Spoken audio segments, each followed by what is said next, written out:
Gentlemen, members of the International Press Corps, good afternoon. Thank you for being here today. This is a historic moment for our nation. I will begin with a brief message to my compatriots in Iran in Persian, which I will then translate. هم میهنان، ایران عزیز ما به جنگی کشیده شده که بانی آن شخص علی خامنه‌ای و فرقه تبهکار و ویرانگر اوست. او اقتصاد کشور را به ورطه نابودی کشانده، زیرساخت‌ها و منابع ملی را به تاراج برده، ثروت ملت را برای ساخت سلاح هسته‌ای هدر داده، امنیت ایران را در هم شکسته و حاکمیت ملی را از ملت ایران ربوده است. این رژیم شکست خورده، در لبه پرتگاه فروپاشی است و دیگر نباید ادامه پیدا کند. زمان پایان دادن به این تباهی و آغاز دوران نوین ایران است. زمان طلوع دوباره شیر و خورشید ایران. My fellow compatriots, our beloved Iran has been dragged into a devastating conflict, the architect of which is none other than Ali Khamenei and his corrupt, destructive faction. He has driven our nation's economy to the brink of collapse, plundered our national infrastructure and resources, squandered the nation's wealth on developing nuclear weapons, shattered Iran's security, and stolen the sovereignty of the Iranian people. This regime is defeated, teetering on the edge of collapse, and must not be allowed to continue. The time has come to end this ruin and begin a new era for Iran. This is a new dawn for Iran's lion and son.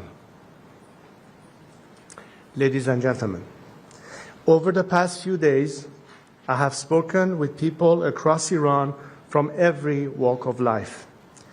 An officer in the armed forces, a mother fleeing Tehran, a factory worker from Tabriz, a young woman, activist for the Women Life Freedom Movement. These voices represent a nation embattled but resilient, that is not asking for its freedom, it is fighting for it. From the 1999 student protests to the Green Movement, to the 2017 Dema and 2019 Aban Mah uprisings, thousands of Iranians have given their lives in the fight for Iran's liberation. Today, millions of my brave compatriots continue the fight. One of their stories moved me deeply. In September 2022, Javad Haydari was murdered protesting the Islamic Republic's killing of Mahsa Amini. His sister has continued his fight. She is one of the hundreds of activists the regime has arrested and harassed in recent days. When security forces raided her home, she cried out, "Oh God, where shall we go? Where shall we go to flee from your tyranny?" One by one, her neighbors began to respond to her, "We're not going anywhere. They," meaning the regime, "are the ones who've got to go." These words echo in my heart and should echo in every corridor of power around the world. Today, it is clearer than ever. The Islamic Republic is collapsing. Credible reports indicate that Ali Khamenei's family and the family of senior regime officials are making preparations to flee Iran. The regime is on its last legs in towns and cities across the country. The military is fractured. The people are united. the foundation of this 46-year tyranny are shaking. This is our Berlin Wall moment. But like all moments of great change, it comes fraught with danger. We stand at a crossroads. One road leads to bloodshed and chaos, the other to a peaceful and democratic transition. The difference in these two roads depends on one factor, and one factor alone: whether the current regime in Iran is allowed to survive. If the West throws the regime a lifeline, there will be more bloodshed and chaos, because this regime will not submit or surrender after it has been humiliated. It will lash out. As long as it is in power, no country and no people are safe, whether on the streets of Washington, Paris, Jerusalem, Riyadh, or Tehran. There is only one way to achieve peace: a secular, democratic Iran. I am here today to submit myself to my compatriots, to lead them down this road of peace and democratic transition. I do not seek political power, but rather to help our great nation navigate through this critical hour towards stability, freedom, and justice. To the people of Iran, I see your courage, I feel your pain. I know you are suffering. I know many of you are afraid for your loved ones, your children, your future. So I speak to you today with a heavy heart. I worked for years, for decades, so that the scourge of war would never reach the borders of our land. Seeing the images of the people of Tehran forced to flee our beautiful capital, the explosions in Isfahan, the fires along the Persian Gulf, all fill me with pain. But more than pain, I am filled with anger, because this war is the result of the selfishness, hatred, and terror of one man, Ali Khamenei. While he directs this war from the safety of his hidden bunker, he uses our people as human shields. It is time to end the suffering. So today, I have a direct message for Ali Khamenei. Step down, and if you do, you will receive a fair trial and due process of law, which is more than you have ever given any Iranian. To other senior regime officials, those of you whose hands are soiled with the blood of the Iranian people, you too will have to face justice. But we will not repeat the mistakes in other failed transitions. To those of you who are loyal to the Iranian nation and not the Islamic Republic, there is a future for you in a democratic Iran, if you join the people now. The choice is yours to make. I know these officers, these soldiers, these brave men exist because they are reaching out to me and telling me they want to be part of this national salvation. But now, greater coordination is needed. So to that end, today I am announcing that I am establishing a formal channel for military, security, and police personnel to reach out directly to me, my team, and our expanding operation. This is a secure platform to efficiently manage the growing volume of inbound communications and requests from those breaking with the regime and seeking to join our movement. For those patriotic members of our armed forces, the time is now to join the nation. If you do, I will make sure your service to Iran is not forgotten and is celebrated. To the international community, now is the moment to stand with the Iranian people. Do not repeat the mistakes of the past. Do not throw this regime a lifeline. You are right to be concerned about stopping nuclear weapons and securing regional stability. Only a democratic transition in Iran can ensure these goals are achieved and are lasting.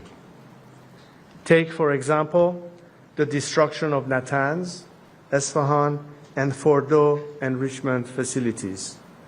Yes, this has diminished the regime's domestic nuclear enrichment, but it does not diminish the regime's intent to acquire and use nuclear weapons.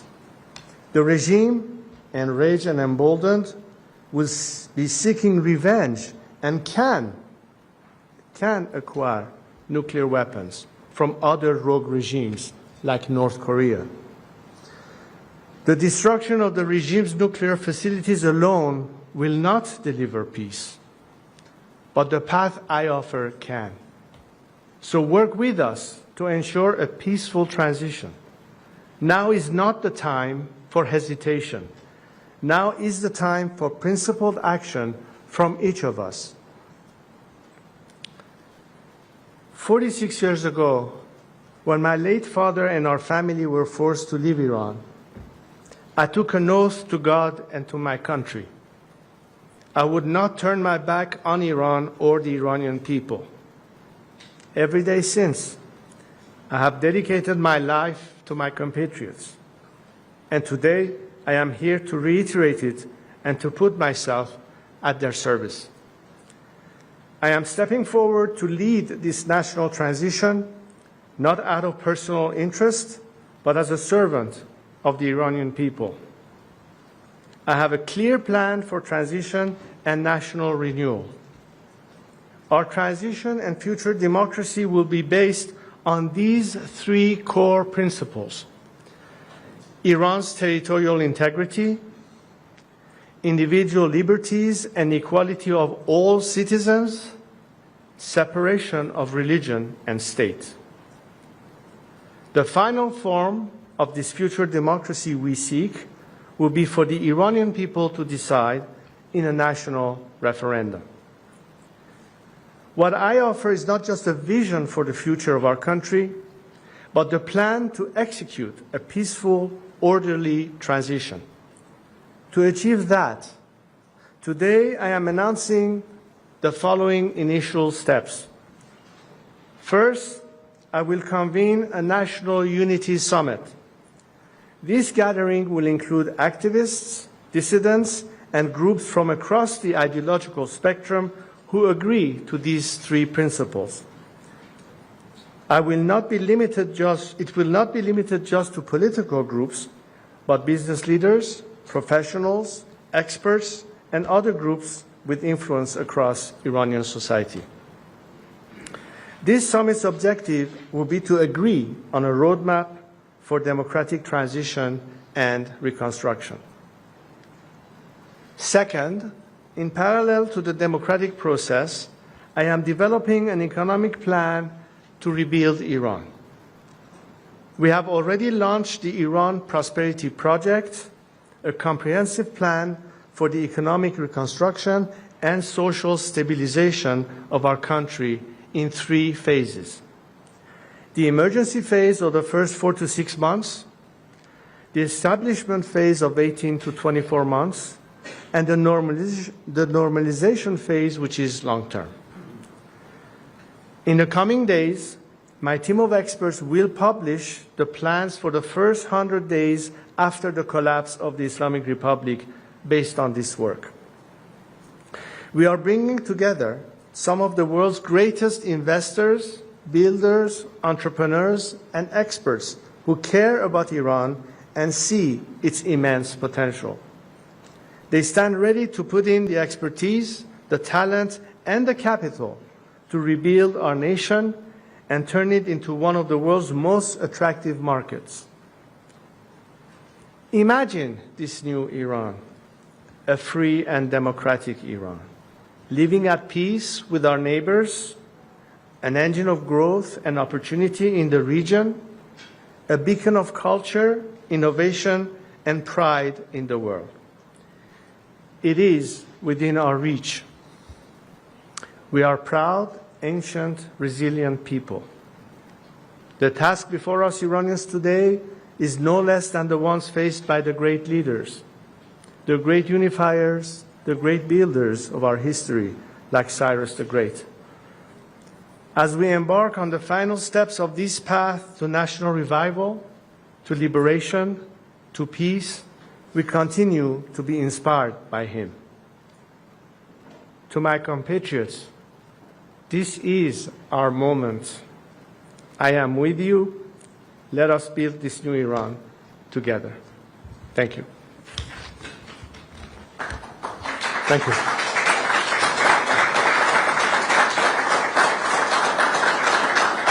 Thanks so much. Thank you, ladies and gentlemen. Thank you, Prince. We're going to take a few questions now. A few people are tapping on the shoulders. Stuart, may I have you? Hello, this is Stuart Williams with Agence France Presse in Paris. Thank you so much for coming here to speak to us directly. You made very clear in your remarks that you don't seek power yourself, but you are ready to lead transition. As we're speaking now, quite rapidly, quite concrete terms, what function exactly do you envisage for yourself? Possibly as a temporary president, as a prince even, Shah? Maybe it's time to start to make that clear. And also, just if I could ask one more question about some breaking news. You've probably seen that it's confirmed from both the Iranian and Israeli sides today that Evin prison, known to house many political prisoners as well as other prisoners in Tehran, has been bombed. Do you support the striking and targeting of such places which are not connected to the nuclear or ballistic programs? Thank you so much. Thank you so much. As I said, I'm stepping in to lead this transition.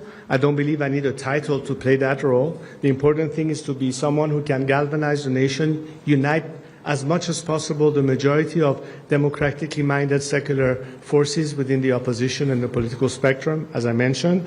But most importantly, how can we, post-collapse, step into that phase of transition, working together, of course, with many elements who are in Iran today, will be joining us in that effort to make sure that we can stabilize the transition phase. As in the past few hours, as you mentioned, two other targets were hit, which from the point of view of Iranians have been part of the regime's means of repression all along. The base of the IRGC, that has been always an element of repression, together, even though you might think it's symbolic, but it's very meaningful, the doors of Evin prison, without harming the prisoners inside, but basically tearing down a wall. And to me, Evin is a prison within a prison, a regime that has taken our countrymen hostage from day one. So I think Iranians are seeing that. I can imagine right now a political prisoner in Evin prison, what he thinks about that. Our time is coming. Finally, all these moments, all these movements that people have tried to fight and died for, fighting an unequal war against an extremely repressive regime, now the regime is even weaker than it was yesterday, because two other instruments, one that incarcerates them, another one that strikes them, is being eliminated. I think these are things that are, in the view of our people, positive. And they know that this is not targeting our country, it's targeting our regime. Because the only war that matters here is the war that the regime is waging on the Iranian people. And we're talking about winning that war against them.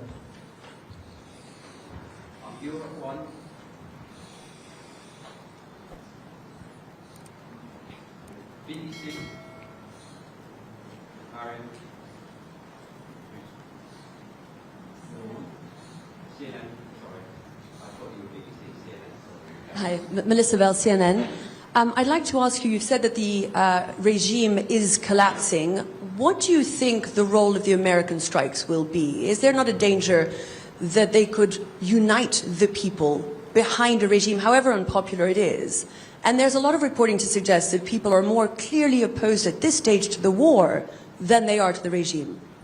Look, the greatest fear that Iranians today would have is a result of all this for the regime to still survive, because they know that the regime will lash out against them in vengeance.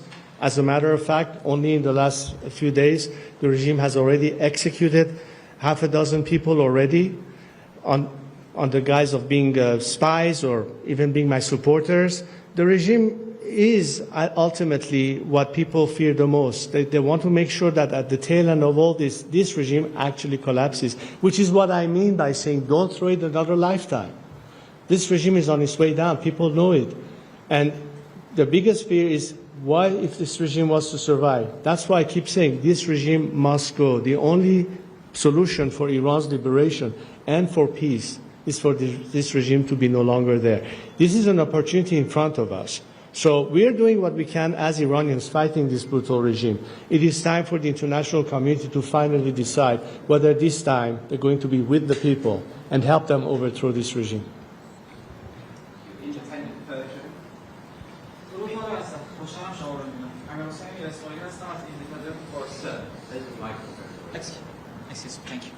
امیر حسین میر اسماعیلی هم از ایندیپندنت فارسی. والا حضرت آقای ترامپ دیروز در شبکه اجتماعی خودشون نوشتن عظمت را به ایران بازگردانید.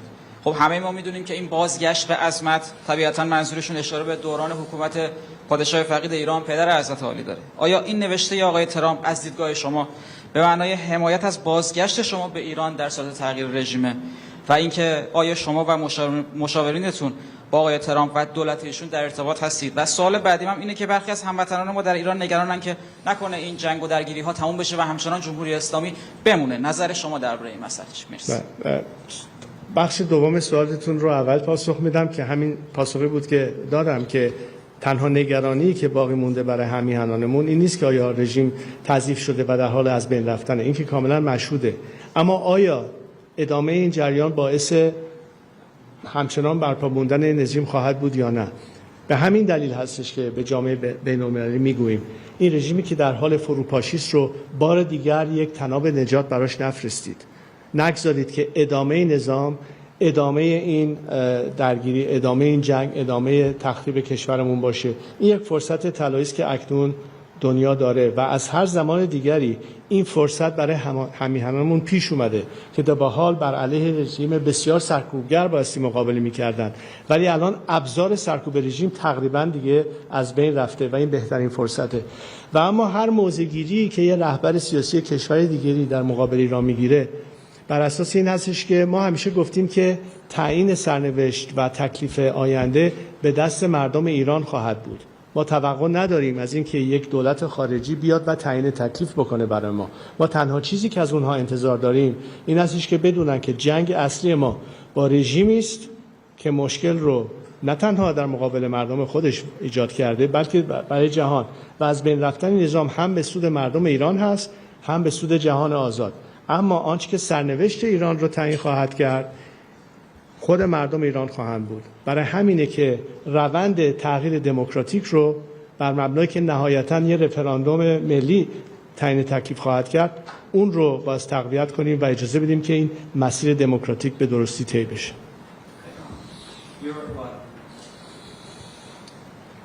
Hello. I work for Europe One. Just one question. We have just learned that Israeli military strikes have hit Evin prison. What is your reaction about this strike? I think I answered the question, but I will repeat my answer. This is yet another indication of how the regime and its apparatus of either incarceration or repression has been targeted. And the way people look at it is that another aspect of the regime means oppressing its own people is being neutralized, therefore opening even more opportunities for them at the right time to step in and move on the final initiative of overthrowing this regime. These are positive elements that the people see finally, the end is near, and gives them more encouragement that now we have a much better chance of succeeding because this regime no longer, every day is losing more of its apparatus of repression. Thank you. Feel free to ask your question in French as well if you're more comfortable. I can answer it in French. Oui, as well. bonjour, Stéphanie Pérez de France Télévisions. Justement, je voulais vous demander dans un premier temps de nous réexpliquer en français quelles seraient les grandes lignes de ce plan de transition dont vous nous parlez. Et dans un deuxième temps, j'aimerais savoir si vous avez estimé le soutien populaire dont vous pourriez bénéficier, parce que beaucoup d'Iraniens avec lesquels nous sommes en contact voient aussi en vous un allié d'Israël qui est le pays en ce moment qui les agresse. Oui. Écoutez, je pense que, comme je l'expliquais tout à l'heure, la seule guerre qui existe, c'est la guerre du régime contre sa propre population. Pendant 46 ans, ce régime n'a fait rien que pour, mener la main de fer contre notre propre concitoyen, pour pouvoir exporter une idéologie à travers le monde, soutenir à travers le terrorisme et la menace nucléaire. Tout ceci n'est pas l'option finale pour délivrer ce pays, non seulement en vue de liberté, mais aussi de stabilité et de paix régionale. Aujourd'hui, nous voyons que des pays qui ont été obligés de réagir contre la menace de ce pays ont dû prendre les mesures nécessaires, mais on voit très bien que les cibles ne frappent pas le peuple ou les intérêts nationaux, mais tout ce qui est les instruments de menace ou de répression du régime, notamment aujourd'hui même. Le site frappé de Basij, qui est, comme vous savez, un des éléments que le régime a toujours utilisé pour la répression intérieure, ainsi que une des structures de gardiens de la révolution à Téhéran aussi comme méthode de répression. La porte de la prison de Evin, comme vous savez, où se trouve la majorité de nos prisonniers politiques. Tout ceci montre que c'est ciblé envers l'affaiblissement du régime. Et l'interprétation nationale, c'est pas une guerre contre le peuple, mais c'est une guerre contre le régime qui est notre ennemi après tout. Et donc je pense que les Iraniens ne se sentent pas menacés comme si c'était une attaque, comme à l'époque de Saddam Hussein où l'Iran est entré en guerre avec ce pays.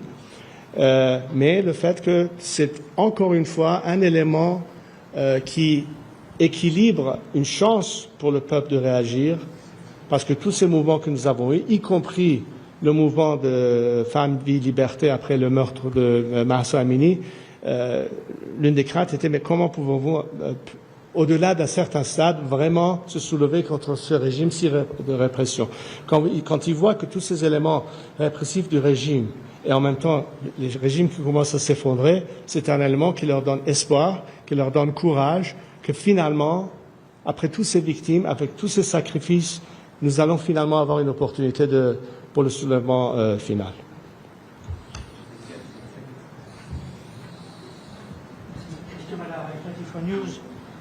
Quand feu l'ayatollah Khamenei terminait ses discours et ses interviews, il avait toujours pour habitude de dire Amar Barsha, Marosha.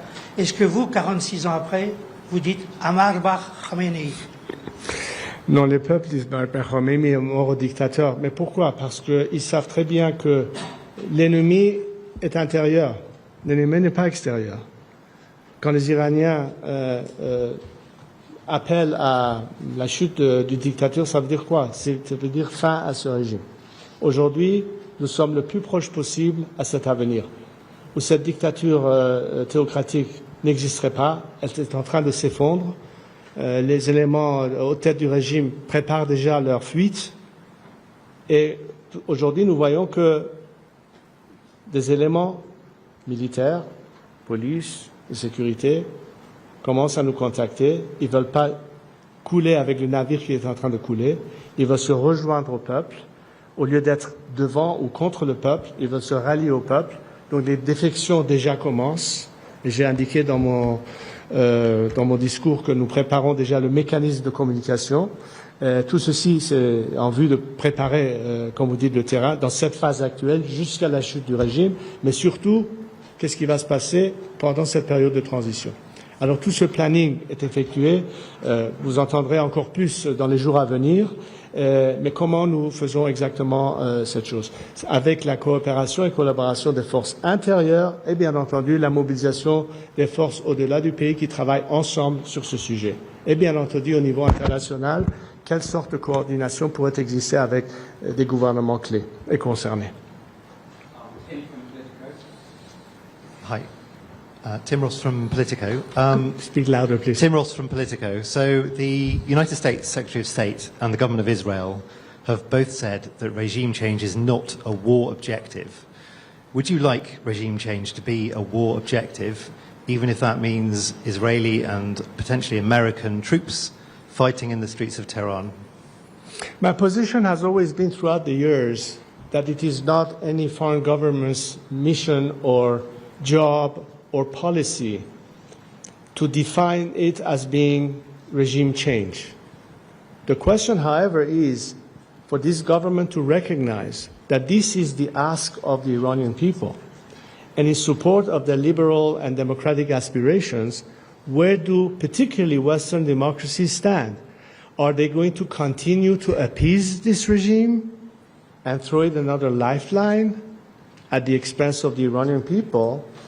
Or will they this time recognize that this is a golden and historic opportunity to put an end, on the one hand, for a regime that has repressed its own citizenry for its own benefit all these years, but also to put an end to any threat that this regime represents? If America or Israel had to respond under whatever threat, ultimately they have to recognize that by a change of regime, everything changes. So it's not that they need to advocate for regime change. It is that they simply have to recognize that regime change is the only ultimate solution, which is exactly why I'm here today and why we need to work together so that A, we guarantee Iran and Iranians a democratic future, but also through that democratic future, it will give the world a sense of relief and trust that that element will lead to stability, to peace, and an end to any aspect that has been threatening and menacing the world and the region because of the nature of this regime.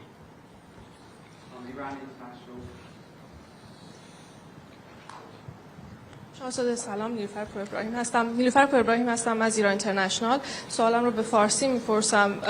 خواهش می‌کنم بلندتر صحبت کنید، صداتون نمیاد. الان بهتره؟ بهتر شد.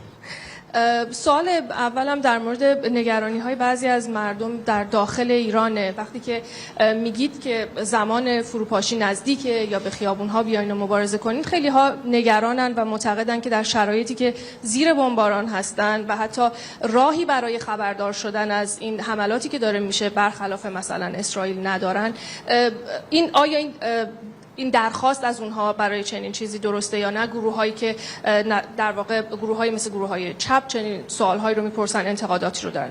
در مورد این خواستم اگر ممکنه توضیح بدید. سوال دیگه هم در مورد فعالیت‌هایی بود که امروز اعلام کردین، مثلا تشکیل کانالی که گفتید برای پیوستن کسانی که می‌خوان بپیوندن یا اجلاس اتحاد ملی که گفتین تشکیل میدین. چه کارهایی در زمینه اینها تا اینجا آغاز شده؟ چه زمانی طول می‌کشه تا به طور کامل انجام بشه؟ و آیا با دولت‌های غربی یا نمایندگانی در داخل کشورهای اروپایی و غربی در ارتباط هستید برای برنامه‌هایی که دارید برای کمک به مردم ایران و دقیقاً صحبتی که کردید برای اینکه اون نگرانی از ماندن جمهوری اسلامی به وجود نیاد یا این جلیقه نجاتی که میگید برای در واقع جمهوری اسلامی نفرستن؟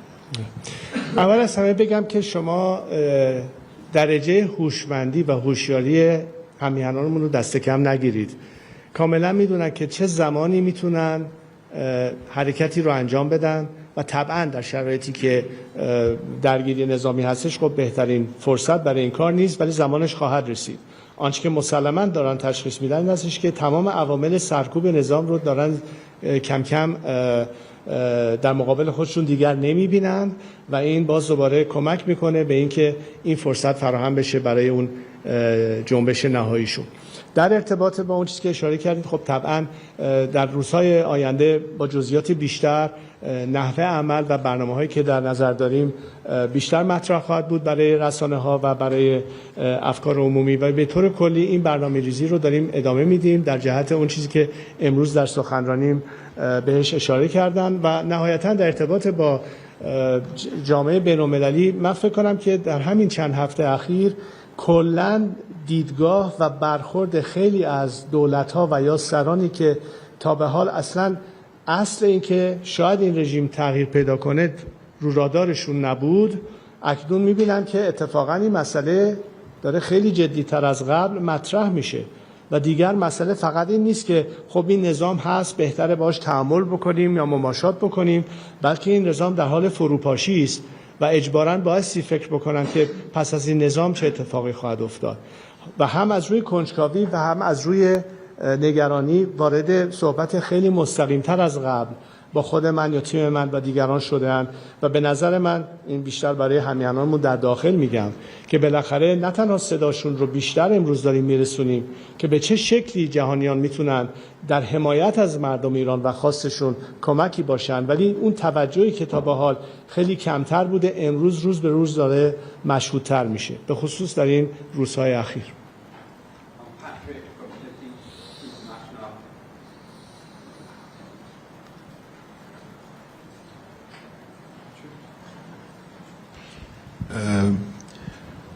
Monseigneur, de nombreuses chancelleries, notamment européennes, continuent de préférer la stabilité à la justice en disant qu'il ne faut surtout pas tenter de changer le régime. Comment expliquez-vous, or l'histoire prouve qu'il n'y a pas de stabilité éternelle sans un minimum de justice, comment expliquez-vous cette prudence, si l'on est optimiste dans les termes, ou cette complaisance, si on veut être un peu plus sévère? Patrick, c'est pas du nouveau. On se connaît depuis qu'on se connaît. Presque plus de 40 ans, je dois dire. Mais qu'est-ce qui change, au fait? C'est le fait que, peut-être que jusqu'à présent, où on parlait d'une politique d'apaisement, en oubliant qui peut être une autre alternative, donc c'était le status quo, mais aussi le fait que ce n'est pas à un gouvernement étranger de décider s'il faut avoir un changement de régime. Il faut écouter un peuple qui réclame un changement de régime. Et à ce moment-là, en tant que des démocraties européennes ou américaines, qui parlent des droits de l'homme, qui parlent des libertés, qui parlent des injustices, qui parlent de tout cela, comment voulez-vous qu'une continuation de ce même régime puisse être la solution et d'être intimidé par la menace du régime, de ne pas avoir un dialogue ouvert avec les représentants de cette démocratie laïque contre un régime sanguinaire?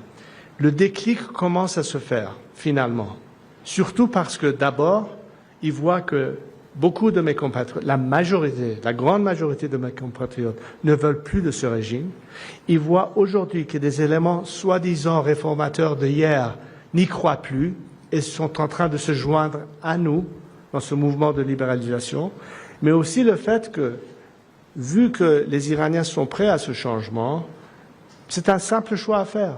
Est-ce qu'on fait obstacle à leur demande ou est-ce qu'on soutient leur demande?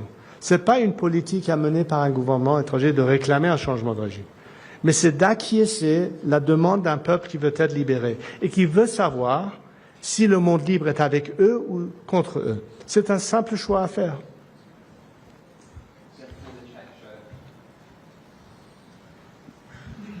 Thank you.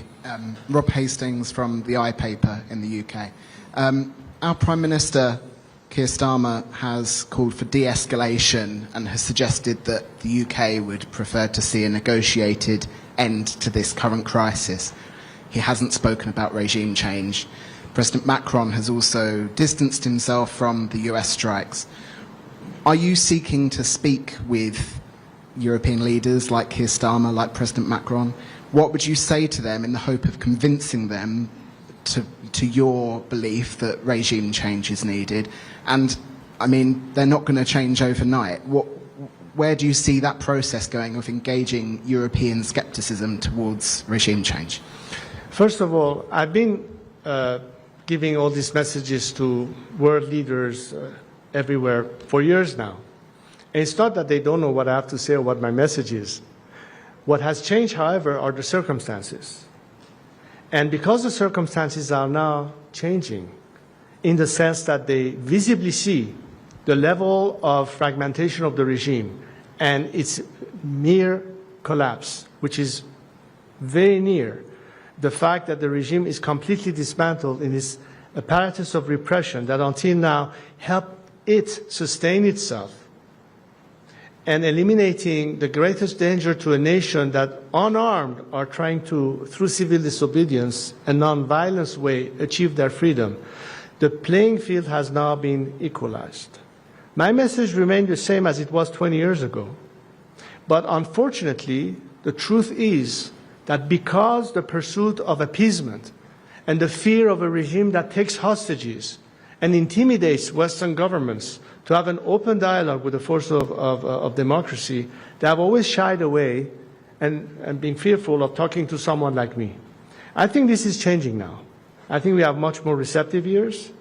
What I would like to be able to do, given the opportunity, is to explain the mechanics of that change so they understand how we intend to do it, what we propose as an instrument, where can they, in fact, facilitate that or assist us. But this is more a discussion for the process. Right now, as we speak, let me point to a few issues that are imperative, where the world can immediately help us. It has nothing to do with talking about policy of regime change and all that. It has to do with empowering a nation seeking liberty. The regime is at war with its own people. It is trying to take revenge on the people, executing political prisoners, shutting down the internet, even landlines in the last few days. They are waging war against our own people. This regime's biggest fear is not an Israeli attack or an American response. It's the people themselves that they fear the most. This is what these world leaders have to recognize, that these are people who want to be with you, the free world, and the only obstacle between them and the free world is this regime. So don't be intimidated by the regime menace. Trust in a nation that wants peaceful relations with a neighborhood. They are not at war with Israel. They're not at war with the Arabs. They're not at war with America. The regime is a regime that has been chanting death to Israel and death to America for 46 years. The Iranian people say, we want to be friends with the world. We want to have cordial relations. It's up to you, world leaders, to recognize that potential, to trust the Iranian people in their intentions, and this is what will be the difference. This time, stay on the right side of history. You have an opportunity today. The worst thing that can happen is for this regime to continue to exist. It is on its way down. We just have to facilitate and expedite the process. So more harm is not done, not just to the Iranian nation, but everything that, as long as this regime continues to survive, it can still hurt a lot. We have this opportunity. This should be the agenda, not only to eliminate this regime, but also to know that there is a plan for transition. It's not going to be chaos. It's not going to be unknown outcome. But for that, we need to be able to coordinate. So it is, I don't think it is anymore the question of whether or not or if there should be, but how can we make sure that this is a successful transition? And of course, there will be a need for very serious discussions as to how this or that country can, in a way or not, be effective in helping our cause and therefore guaranteeing our success, which is win-win at the end of the day. Okay, last two questions. Channel 12 and then the Sun. I'm afraid that we've given a lot of time for questions. Thanks very much. Hello, and thank you for being here today and for your courageous stance. I'm Elad from Israeli Channel 12. I wanted to ask you whether you're in contact with any Israeli officials or representatives, and how do you picture relations between the two countries in the day after the regime will be changed? And also, you've mentioned some of the previous attempts on to have a civil unrest to topple the regime that have been unsuccessful. What makes you optimistic that this time will be different? Thank you. Well, first of all, my team has been, and myself in some cases, in contact with representatives of various governments. As you may know, 2 years ago I traveled to Israel. I met at the top level of leadership over there. There's an obvious understanding of the vision and what could be the future of a different Iran, and how does that play to what could be, unlike this regime, the future of our region. I mentioned the fact that we do have the Abraham Accords, which of course was sabotaged by the regime.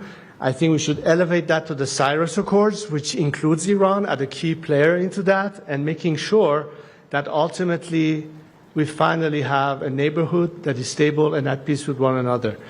This is the vision, and I think this is a message that has resonated very well, at least regionally. But you're right. Is this time different? It is different in the sense that, as I pointed earlier, we have had many uprisings in Iran, at least in the last decade. The last one being, of course, the Women Life Freedom movement. And all those brave souls that have died in the process, did not need to have a guarantee of success before they committed to it. They are still resilient. They will still continue fighting. But what's different this time?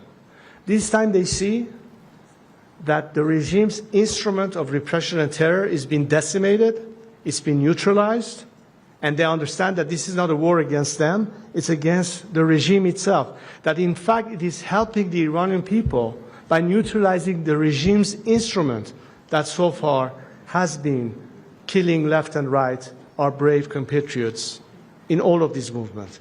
And this time the Iranian people say, maybe we have a chance. Look, we have seen history many times and its ebbs and flows, right?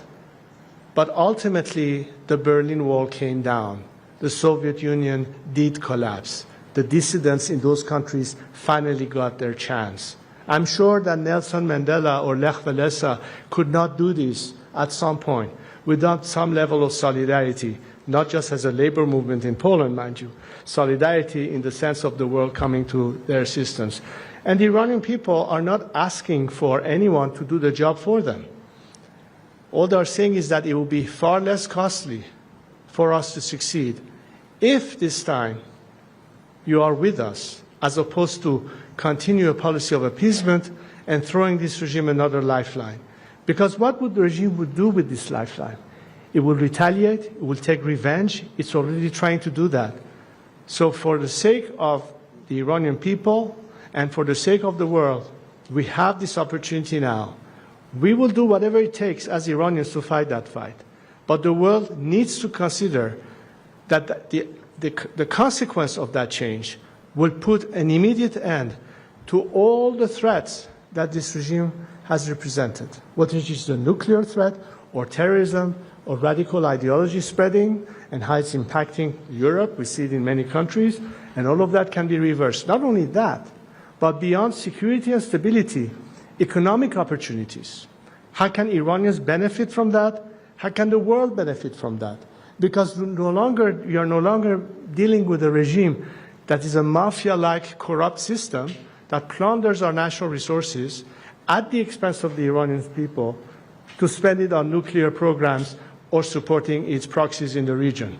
We will talk about a national government, first and foremost concerned with the prosperity of its own country by means of creating all the opportunities, but also to tell the world Iran is as I said in my speech, is a huge potential for investment and growth, and that's also in the interest of the world. But you're not dealing with a corrupt mafia anymore. You're dealing with a country that is on terms with all the rules and regulations and principles of standard practice of business and what have you. That changes everything.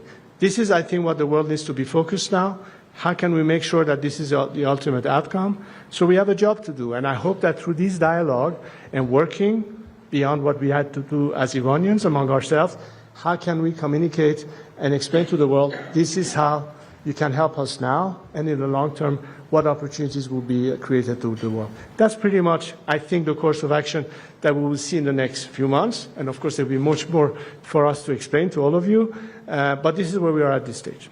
Okay, last question on Kate from The Sun. Thank you. Yes, Kate Davis from The Sun. How much of a threat does the Iranian regime pose in its current wounded state? Could we see them perhaps deploy a dirty bomb or even a hastily constructed nuclear weapon? I'm sorry, I didn't understand the first part. Could you repeat your question, please? So my question is, how much of a danger does the Iranian regime pose right now in its current wounded state? Could we see them perhaps deploy a dirty bomb or a hastily constructed nuclear weapon? Well, as far as the existing infrastructure that the regime has had, clearly has been severely damaged or curtailed. But as I explained in my speech, just because you have struck the key areas of development or enrichment doesn't mean that the nuclear threat is gone. As I said, they can go and purchase it from the North Koreans, for example. The point is that the finger on the trigger is ultimately the menace. That as long as this regime continues to exist, we should not fall under the false premise that because we've hit or neutralized the nuclear enrichment plants or what have you, the threat is gone. For a while it may be. For a while it might have delayed it. But as long as this regime continues to exist, like a bad weed, it will keep popping up in your backyard. We need to make sure that it is completely eradicated. That's the ultimate guarantee, which is why Now that we have this opportunity, now that the regime has been severely emasculated, if I could call it that, when the key instrument of repression and control and surveillance or whatever it is that a totalitarian regime utilizes against its own citizenry and as a menace to the world that is on the verge of collapse, recognize that this is a perfect window. Because I always said we should not jump to the conclusion that because diplomacy has failed, then we have to engage in conflict. I've always argued in all these years, many of you have heard me say that, why not the third way, which means the Iranian people are your alternative? You're not only limited to say, because we can't talk sense to them, we have to go and bomb the hell out of them. This is an opportunity to recognize that the regime is so weakened. Let's make the people of Iran the ultimate guarantee by investing on them, rather than hoping that through negotiations you can come to terms with a regime that it is in its DNA simply cannot comply with your expectation. We need to gravitate and have a shift of vision and strategy on that, and that's exactly what I begin to detect. I begin to detect more and more coming from governments that until now were just stuck on that status quo and are thinking finally that things can change. We have to be able to anticipate a change in Iran, and what do we need to do for that? That's, I think, for me, a positive development. Thank you. Thank you, Chris. Thank you all. Thank you so much. Thank you.